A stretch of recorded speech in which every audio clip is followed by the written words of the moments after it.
Welcome to the inside of the Fiat 500X.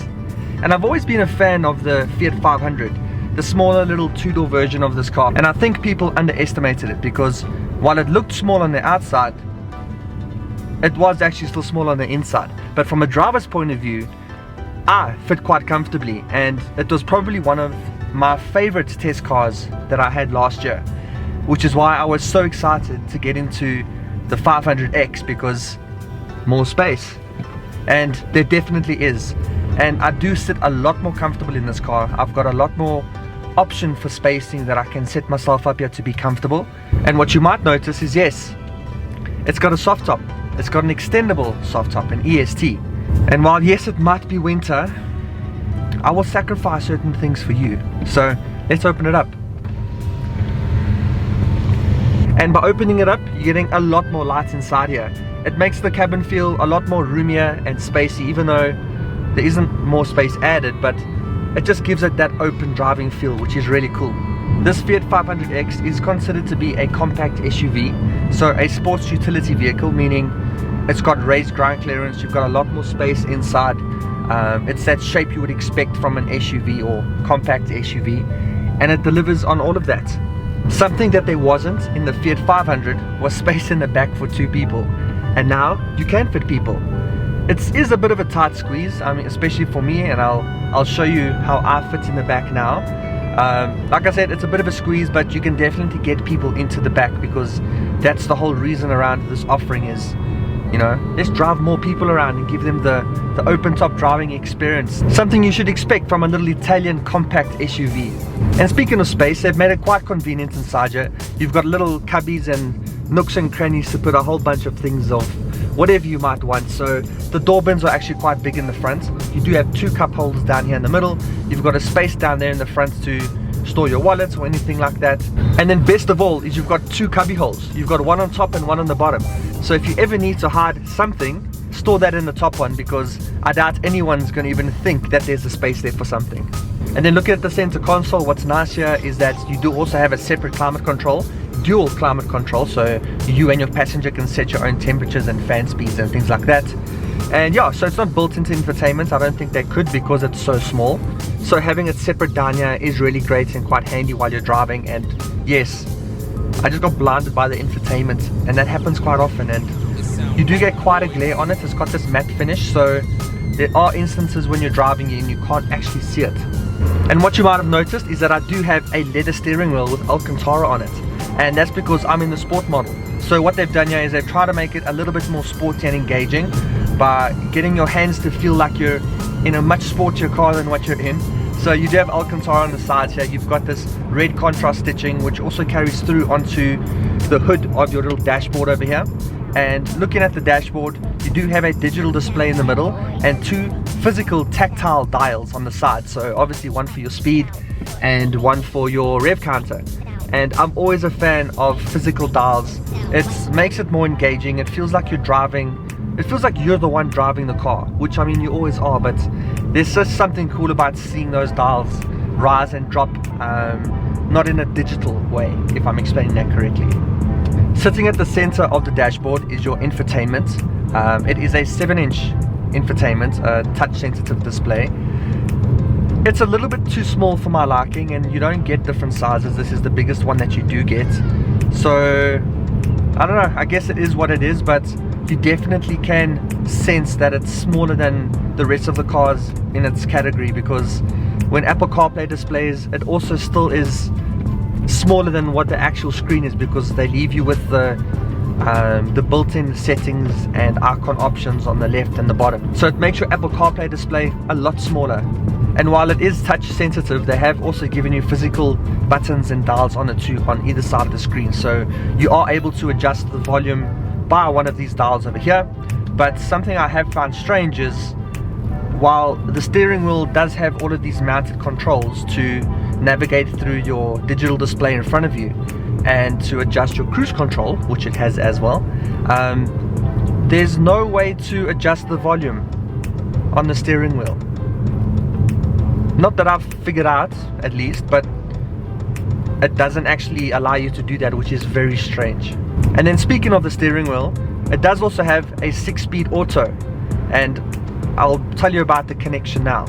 But it's got a 6-speed auto. It's quite an efficient 6-speed auto. It operates really well. It knows what gear you need to be in at any given time. I wouldn't say it's a bad one, so it's pretty nice what they've got here. And then the connection with the steering wheel. So I'll show you, you've got 2 buttons at the back here, which are in the perfect and ideal position to be paddle shifters. But they're not.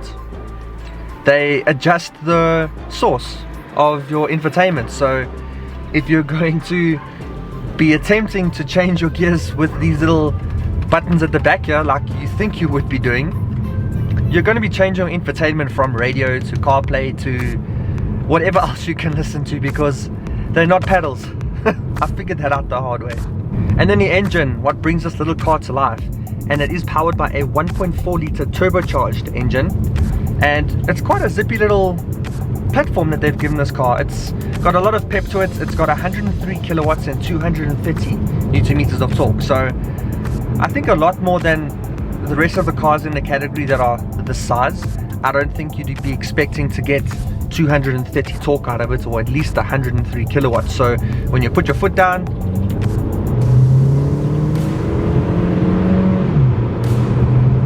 yeah, it's got a little bit of life to it. It feels like a sharp little agile compact SUV. How a little Italian sports car would feel with open top driving. You got the sun on my head. It's a really nice driving experience. I'm enjoying it a lot. Fiat do claim a combined fuel consumption of 5.7 liters per 100 Ks. I think that's a little bit ambitious. I haven't been able to get 5.7. I've only got in the high 7s so far, and I've been really good. I mean, really trying to get that fuel consumption down, apart from my little lift off that I had earlier to show you. But yeah, I've just been cruising. I let the gears kind of just change slowly in the background. I haven't been asking a lot of it. I've really just been enjoying the drive that I've had in it for the past week, you know.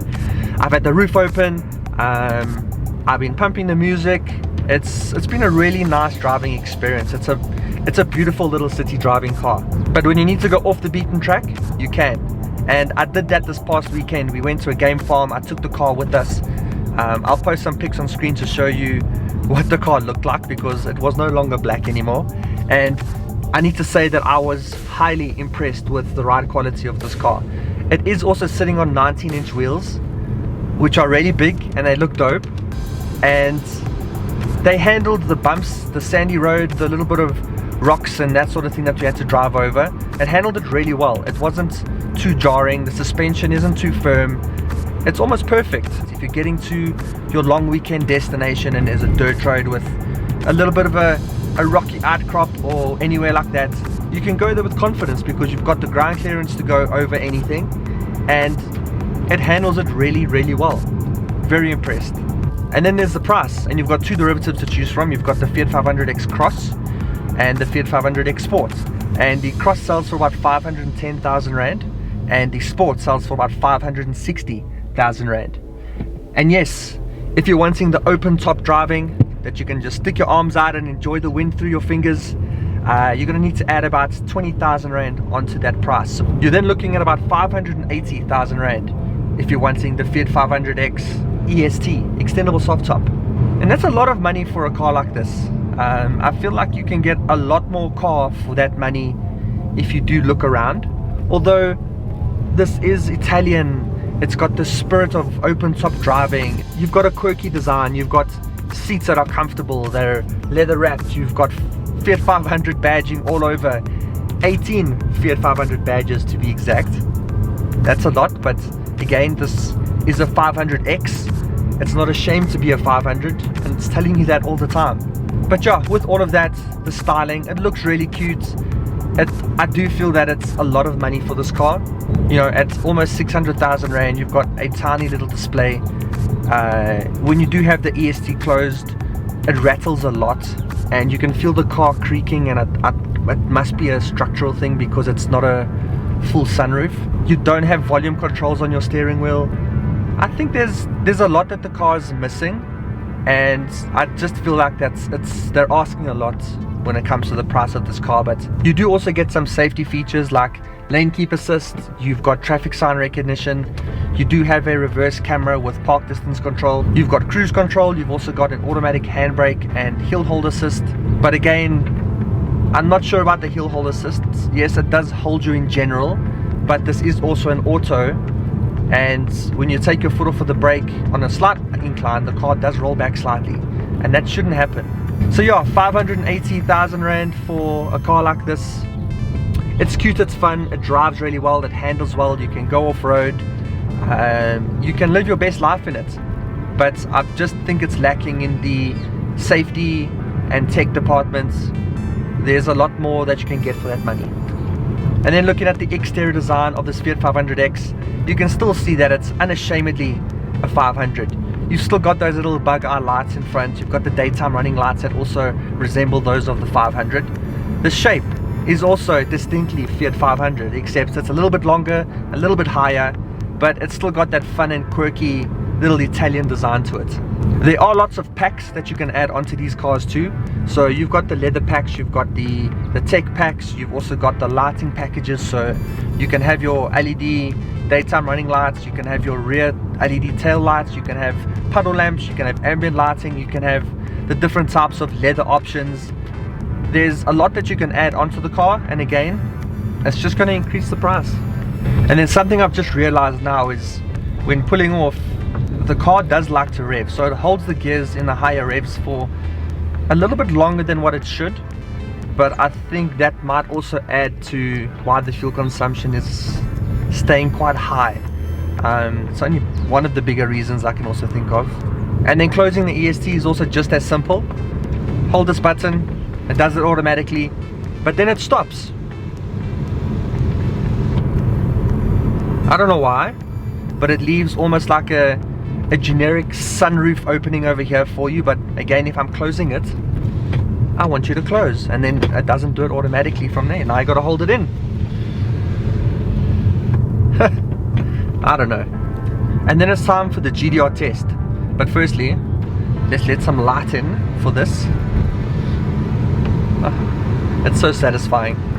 So yeah, the GDR test. So should you get the car, should you drive the car, take it for a test drive, or should you remove it from the list of cars that you're looking at? And it's going to be hard for me to pinpoint this one, but I'm going to leave it in the middle of go drive it or remove it from your list of cars. At a price point when fully spec'd, which is still not fully spec'd, at just under 600,000 Rand for this, I think that there's a lot more options out there. So you could be looking at a Nissan Qashqai, you could be looking at a Haval Jolion.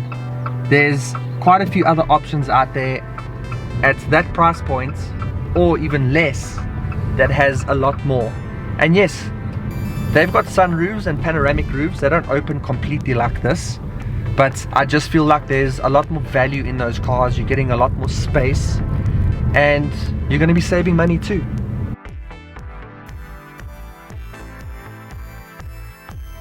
So thanks for tuning in, and thanks for watching another Greg Dennis review. I appreciate your view.